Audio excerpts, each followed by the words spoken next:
Radio, Get Up Radio Media, and let me tell you, I am so proud now that I'm going to actually introduce you to how to create and make the famous Texas Bricken.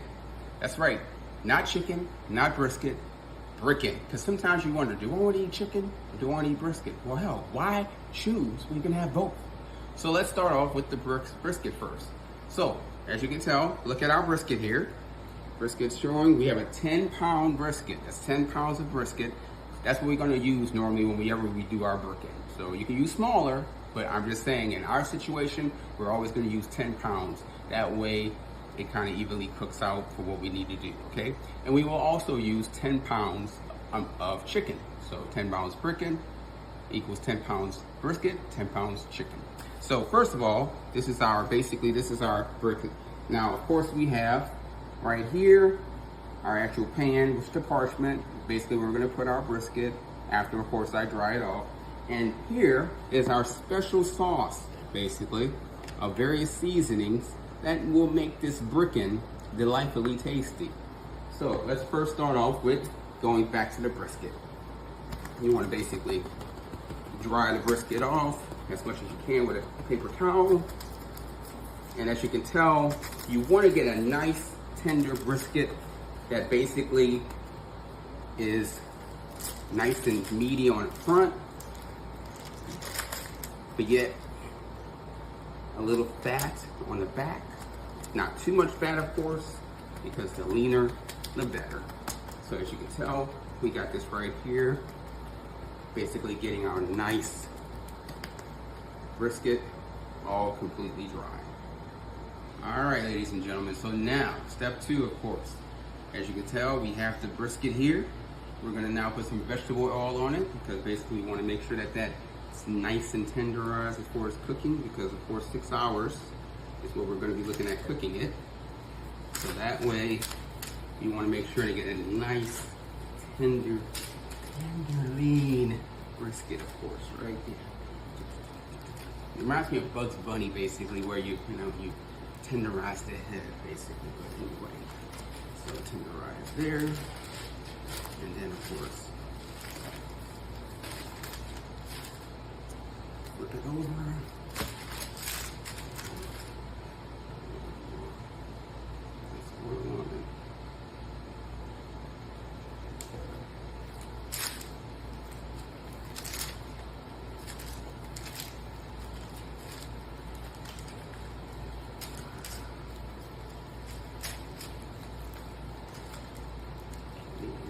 Step 2. Go. All right, so ladies and gentlemen, this is step 3 to cooking the magnificent Texas Bricken. So basically, we have our special sauces, right? This is our special seasonings here. Will I tell you what's in there? No, I won't. Sorry, it's a special secret sauce. That's right.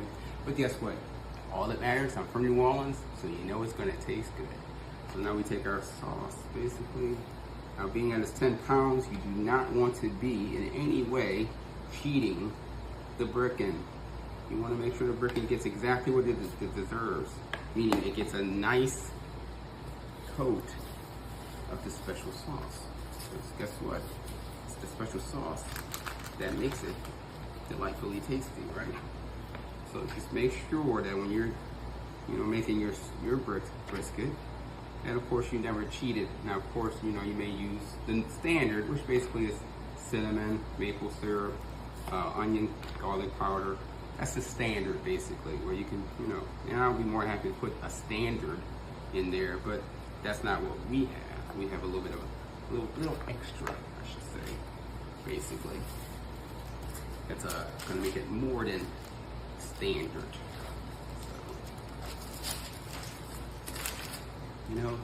Get this now. Once it take off, but that's okay, because guess what? We have patience, ladies and gentlemen. We have patience. So of course, as I said, make sure not to be cheating it. You want to make sure that you get a nice covering, so that nice flavor all around. Because it's the flavor that makes the meat.